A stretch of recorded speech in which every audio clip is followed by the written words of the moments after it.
Pemirsa, pada triwulan pertama tahun 2025, perekonomian Bali tetap tumbuh tinggi yakni 5,52% YoY, meningkat dibandingkan triwulan sebelumnya yang tumbuh sebesar 5,19% YoY. Perekonomian Bali yang tetap kuat tersebut menjadi indikator penting ketahanan dan potensi ekonomi wilayah dalam menghadapi tantangan global dan domestik.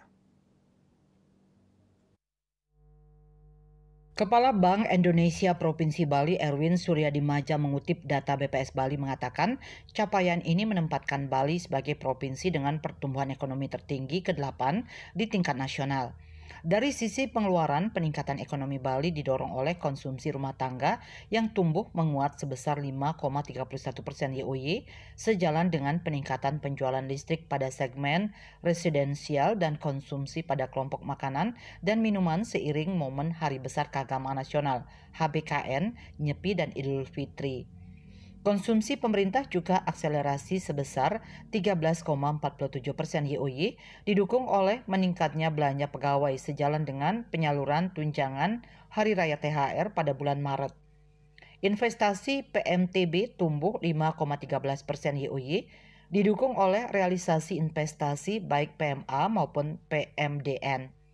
Pertumbuhan ekonomi yang lebih tinggi tertahan oleh perlambatan ekspor luar negeri menjadi 6,51% YoY, sejalan dengan normalisasi kunjungan wisatawan mancanegara serta penurunan kinerja lembaga non-profit yang melayani rumah tangga sebesar minus 19,04% seiring normalisasi belanja barang dan jasa pasca pilkada serentak. Dari sisi lapangan usaha LU, akselerasi pertumbuhan ekonomi Bali didorong beberapa lapangan usaha LU. Pertumbuhan sektor tertinggi terjadi pada administrasi pemerintahan yang tumbuh sebesar 19,86%, didukung penyaluran THR. LU pertanian juga tumbuh meningkat menjadi 5,21%, didukung oleh pergeseran panen raya Tabama yang lebih awal dari tahun sebelumnya. Lebih lanjut, LU Transgood juga mengalami akselerasi didukung naiknya jumlah keberangkatan penumpang internasional Bandara Igusti Ngurah Rai serta jumlah penumpang pada penyeberangan ASDP Gilimanuk, Padang Bae, Klungkung, dan Sanur Nusa Penida.